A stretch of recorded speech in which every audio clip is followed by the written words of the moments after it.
Hello and welcome to another drive-in double feature. I'm Ryan, I'm Nathan. and this is the podcast where we talk about two movies a week every Tuesday and Thursday. But before we get into anything, we have a Patreon over at patreon.com/drive-in double feature podcast.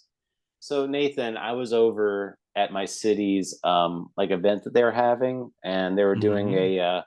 a time capsule opening, and they're opening up this time capsule from like 1964, yeah, because it was the anniversary Oh, of okay. that. And when they opened it up, they had an envelope addressed to me, and I was like, Oh, oh, wow. and I wasn't even born yet, but they had an envelope addressed to me, They knew you'd and exist. it said they handed it to me. I read it, and it said, "Thank you so much for your Patreon that I know you're going to create." And about in 60 years, On the uh, internet that I yeah, know so much about. and it's $5 a lot during this time, but not where you're coming from. So you're going to be getting so much content for five I, dollars a month. I love that. The past is like, yeah, $5 with inflation isn't bad for you, but for us. Okay. So they thank me for the all the flick fights, the fun conversations, games, Mhm. that sort of thing. And they said, "I love when you talk about BuzzFeed. That's the big thing out here in the Oh, yeah. '60s." Yeah. So anyway, that's if you want to be just like that envelope, those people from the '60s, head over to the Patreon. It doesn't affect any regular content. Mhm. But Nathan, today uh, we will dive into the world of film. In this episode, we're exploring the haunting and atmospheric masterpiece, The Changeling from 1980. Join us as we unravel the chilling story of grief, mystery, and the supernatural, examining its themes, memorable performances, and the eerie legacy it has left in the horror genre. Whether you're a longtime fan or new to the film, get ready for a captivating discussion that will send shivers down your spine. Let's get started. Yeah, that didn't sound that didn't sound fake at all. Uh, Now, that's how I intro every episode, Nathan. How God, dare you're you? so good. You're so you have a way with words. This discussion will send shivers down your spine. I full disclosure, I just wanted to see what would happen. Just said chat GBT, write me an intro for a podcast. Although, so it did. I one part I did leave out is I said make me an intro for a podcast that will discuss the movie Changeling, Hmm. and it made up a podcast. It was called Welcome to Cinematic Shadows. Ooh. I think I was like, damn, that's a great name. Yeah, no, no, we're stuck with driving double feature. Otherwise, well, you want to reinvent ourselves? Just be Cinematic Shadows. We talk about the movie The Shadow. We talk about uh We can't talk about the changeling. there's some shadows in there. We only Yeah. talk about the shadowing. That's funny is like I for a second I thought I would do a podcast only about the changeling. Like it was like welcome to episode 1 of the Changeling podcast. I should have done that, but Uh-huh. we got what we got. But Mhm. um, but anyway, like I said, we are going to be talking about The Changeling from 1980, directed by Peter Medak, and this is a horror movie starring George C. Scott, and it's a haunted tale movie where it's him dealing with the grief of losing his daughter and his wife all in one instance. Which that's how the movie opens, of them getting into a terrible car accident by getting ran over by a truck. Yeah. It feels like I don't know this is if this is a weird statement. But Oh, go ahead. it feels like a very George C. Scott opening. I don't know. I feel like George C. Scott in I, movies ends up in these situations. I honestly, you say that, but I was just like, has George C. Scott like ever been in a movie where he's happy? Like Yeah, it's no, just, it's always tragic. it's like I swear to God, this man cannot find one shred of happiness in his No. life. Because like in the beginning he's really happy. They push the car up the hill and it's like, all right, well, let me go to the pay. Well, Yeah, that's not what George C. Scott sounds like, but he's like, no, I'm gonna go over to the payphone. you got to add like a like 50 times more gravel to your voice. Yeah, I don't even want to attempt his voice. It's so unique. And then of course he gets stuck in the payphone as a as a snow plow plows into his family and kills them as they're doing a snowball fight. One of the most innocent things that you can do. Yeah, it's a pretty tragic way to open the movie, but I will say, like, just I mean, this is going to be an early take, We did it I, last on Tuesday, so it's okay. but no, I George C. Scott is just so great. Like I just He no, he is. He's awesome. like No, like like just even in those like the opening scene where he's acting very somber. Like it's been a couple. It's like I think it's been 4 months is what mhm. they said since that happened, and he's like just over the grief of it and trying to go back to work, and he's trying to get like a new change of scenery out there, and just like in the very somber attitude like of him, like he goes to there, he sees the house, and then he starts taking over like one of the classes, and he's a famous composer at Mhm. the same time, so he's a very well-known figure at the college. Like they actually make it a fact that like he starts teaching some college courses, and only 20 people are registered, but it's like this big room full of people, they're all there to just watch him play music, and you could tell like he's trying to be entertaining, but like there's no life to it, and he's just like Mhm. I'm really just doing this for a show, I really don't want to be here right now type of thing. Yeah, exactly. He's the wounds still haven't healed, and like you said, he just plays it so well. If there's something I've learned as I've gotten older, is I just really like George C. Scott as an actor because he's so like his voice is very stern, but he's not he still shows like great emotion. Like there's a crying scene at one point in the movie where it just cuts to him and he's just like bawling in like the in his bed just thinking about his family. It's very well done. I meant to send it to you, but there is a Siskel and Ebert review for this movie, and they didn't like it. And That was Ebert, shocking. he says this movie's not good because George C. Scott is too good of an actor.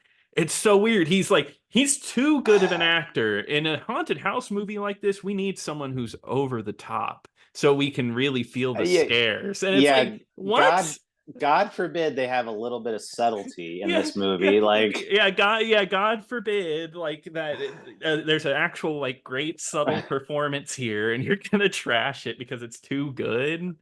that's so dumb. And I for them, I don't really trust their opinions when it comes to horror at all, No, because I mean I remember them like trashing Friday the 13th, and like, oh, please send angry letters to her home address and tell her what an awful movie this was that she was in. Like, like this movie is like the most important thing ever in the world. yeah, so I mean, fair point, their opinion, but that's a ridiculous take. Yeah. But anyway, it starts out very like very subtle in the hauntings, because and it kind of teases the audience a little bit, because there's a scene where George C. Scott's playing the piano, and then he goes to open the door, and then just all of a sudden like the keys just start playing, Hmm. and the house just kind of starts acting up, like the faucets turn on their own, or like the furnace starts making a lot of noise. Like there's just a scene where it's just like George, like you said, he's just sobbing in his bed, and he just like gets like startled because he just hears like a loud banging in the Yeah, house. yeah, he hears banging. Yeah, no. And that's what I like about this movie. It's not like at least in the beginning, it's not really like a spectral type of haunting. It's more of a when you hear stories of haunted houses, what maybe it would be like is just like you hear noises, just weird things are going on. And it's very slow, but I think just like Zombie, and especially here, I really like Changeling's mood. I think like its mood building in the beginning is really good because it honestly has a very eerie vibe to it. It's very quiet and kind of, but the music does build up at times, but it's just I don't know, it's a little unsettling. Yeah, I I really enjoyed the mood that this movie sets, because it it's not going for a lot of scare. I mean, it does go for scares, but it's not. I guess when I say that, I mean it doesn't go for scares in the traditional sense, where it's just like Yeah. ghost, boo, like Yeah, yeah. or like oh, like here's like a real scary jump scare or whatever. I mean, they Hmm. do have a couple of little jump scare moments, but it's more of like reveals, I would say, Yeah. because um they do they it's like this one's more of like a mystery attached of why this house is so haunted. Yes, yeah.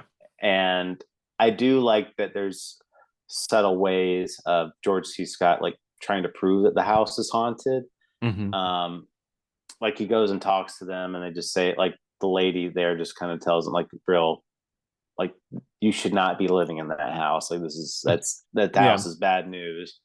And there's a scene that I like a lot where George C. Scott takes a ball that was in the house and he like goes across town and then just throws it off of a bridge. Hmm. And then but as soon as he walks home, like the ball just kind of appears at like rolling down the stairs.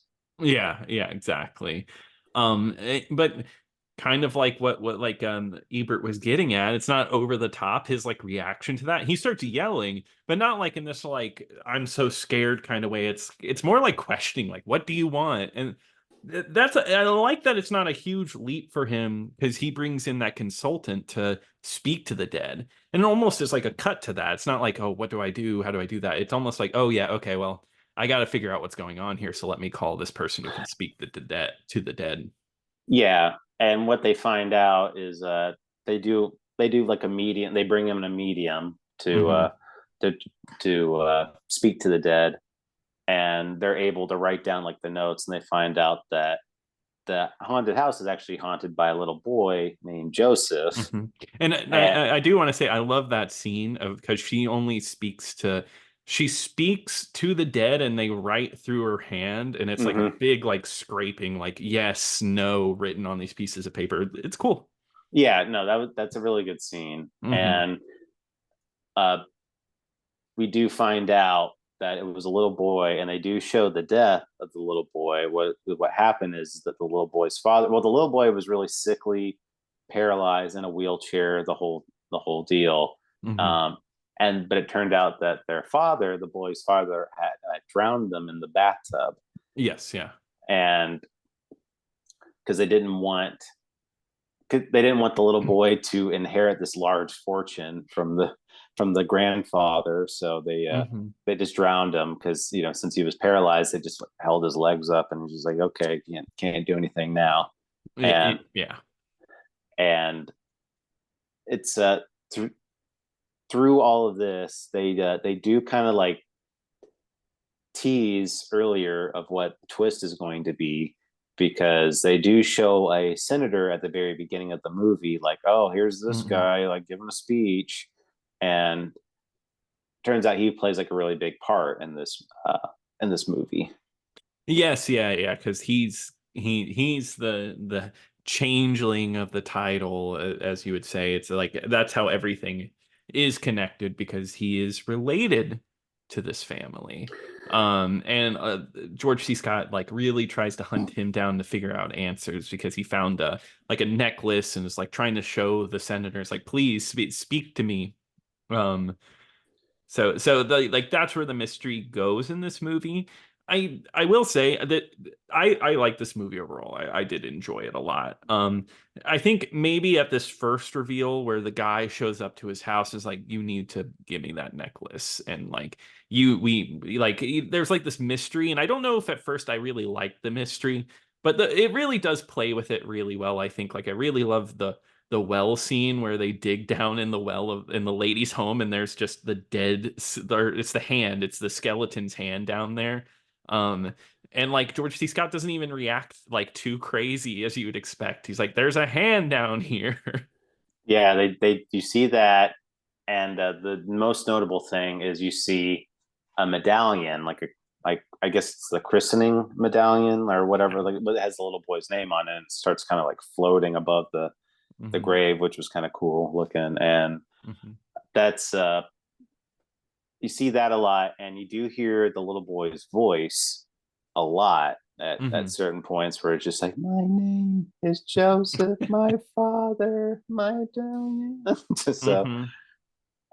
it's it, some of it was I thought was a little kind of cheesy with like the little boy like Yeah, yeah. talking, but I was like, I gave it a pass for there. But Yeah, I uh, don't know. There was something about like like even if there were bits that I thought were cheesy or maybe like like the mystery was like, oh, I don't know if I love it. It reminded me it's before that movie, but it reminded me a lot of the Christopher Walken movie, The Prophecy.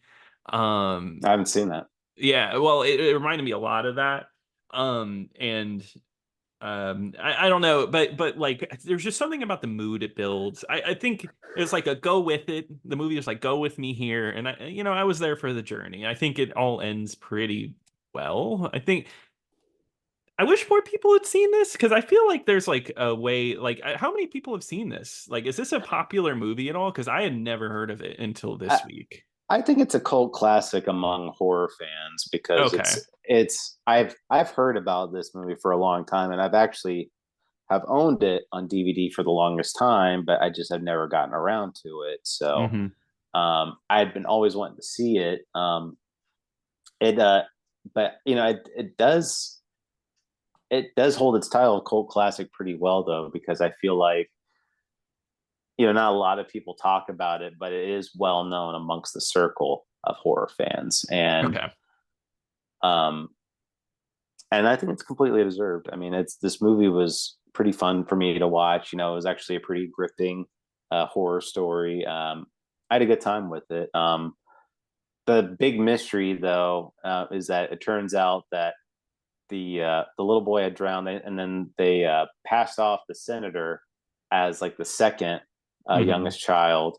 Like, oh, this is the same kid, but he had to go away for a while to get better, and the senator is really just kind of like unaccepting of that, and just like, no, there's no way my father would do that. Like, and he does like get the witness, like the ghost shows him like the death, and he ends up dying of a heart attack. So, Yeah.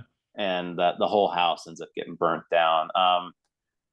One scene I will say that I did not like, where I thought it was kind of dumb, was Hmm. the wheelchair scene. I agree. I think that yeah, that I didn't love that bit. Like, it's so, like I said, the little boy's in a wheelchair, but then like the lady of the house that's like kind of helping George C. Scott, like the wheelchair is like chasing her throughout the house. And Yes. there's even a scene too where she runs down the stairs, and then like the wheelchair is like right next to her. I'm like, wait, so like did the wheelchair go down the stairs too, I or thought the same thing.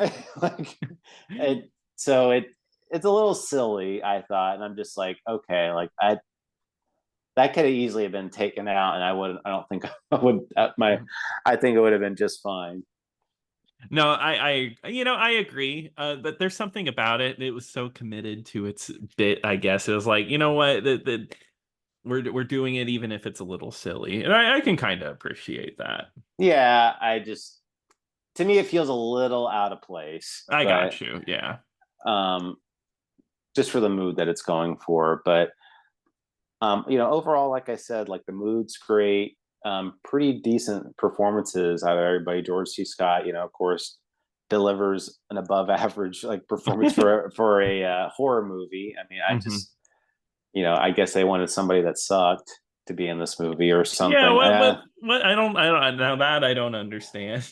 Like, oh, why don't they just put somebody in that screams and yells at every time?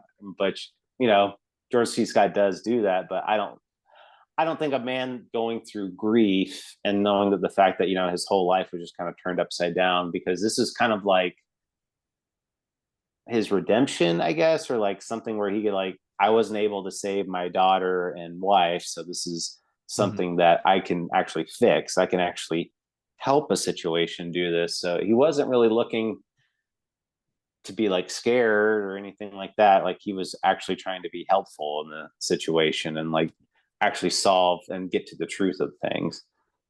Yeah, yeah, no, exactly. He was somewhat rational, which is, I mean, I guess that's not what they wanted, but the thing is what they're asking for would have been a completely different movie.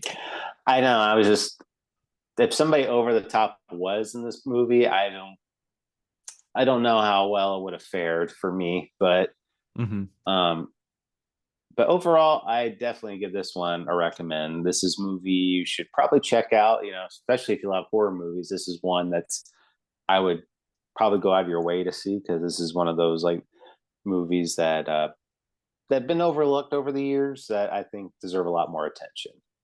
No, I agree. I was pretty surprised by this one. I really love this. I think it's a good haunted house horror movie. I with a solid mood. And if you're like me, never heard of it, check it out. Worth a watch.